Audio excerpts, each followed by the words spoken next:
Hey, how are you? I'm SliceofOtaku, and no matter how many times I look at it, the diamond attack just doesn't make any sense. Now, this is something we've spoken about before, but I want to look at it from another angle this time.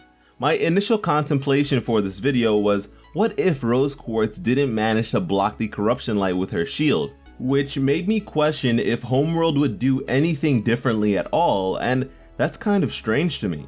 The diamond attack, otherwise known as the spread of corruption, reduced the number of opposing forces on Earth to a mere 3 when it initially occurred, and considering the existence of Rose Quartz came to them as a shocker in Steven's era, it may be presumed that they themselves presume her to be out of commission just like her forces. Let's just think on that for a moment. Homeworld has been engaged in a 1,000-year war with the crystal gems. The diamond attack lessens the opposing forces to 3, which they themselves may have assumed to be 0 at the time. 0.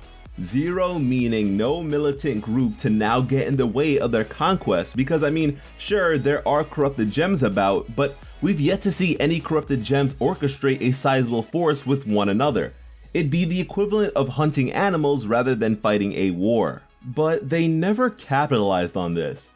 They withdrew their forces prior to the attack, and as far as we know, beyond the sort of scouting missions we've seen take place in Steven's era, they've left for good. And it seems that aside from a few designated personnel, the general belief amongst Homeworld gems is that the diamond attack wiped out the entirety of Earth's populace. Everyone knows that the Earth was decimated by the diamond attack! Which is quite clearly a ruse considering that the presence of life on the planet didn't faze Blue Diamond at all. But the cluster is a thing, and it seems like the later years of the war were spent secretly creating gem mutants as prototypes for this planet-ending geoweapon. So their plans obviously switched drastically from a promising Earth colony, which the reasoning behind is rather simple: Pink Diamond's death.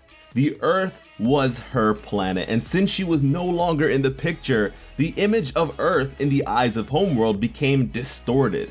It would always hinder the leadership of Blue Diamond and would serve as a constant reminder of failure for Yellow Diamond. So regardless of how beneficial colonizing it would be on paper, in practice, it would only serve to devastate them more.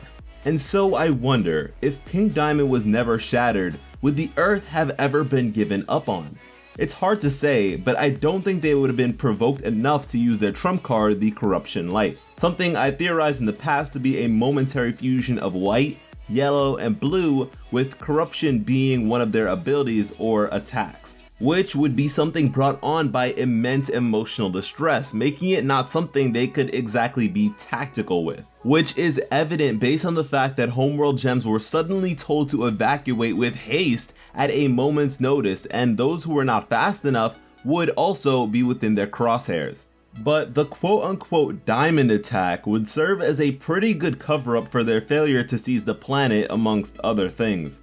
Because had the possibility of this corruption light been a viable option earlier on, they would have suffered far less casualties, managed to have silenced the rebellion far quicker, and also managed to successfully colonize the Earth. Whereas at the point where it was actually used, it was for the most part tactically worthless and past its window of virtue. So essentially, the spread of corruption wasn't followed by a seizing of the planet because the initial action itself was not planned, and the planet itself would no longer yield any benefit to the Empire outside of its imminent destruction via the cluster, which once again could at some point be considered their greatest blunder when considering the cluster aspect has already been thwarted and the corruption portion may be cured eventually. Ultimately, failing to completely wipe out the crystal gem ideology and having it reach a new generation, and subsequently allowing the survival of Rose Quartz, means that there will always be a thorn in Homeworld's side, one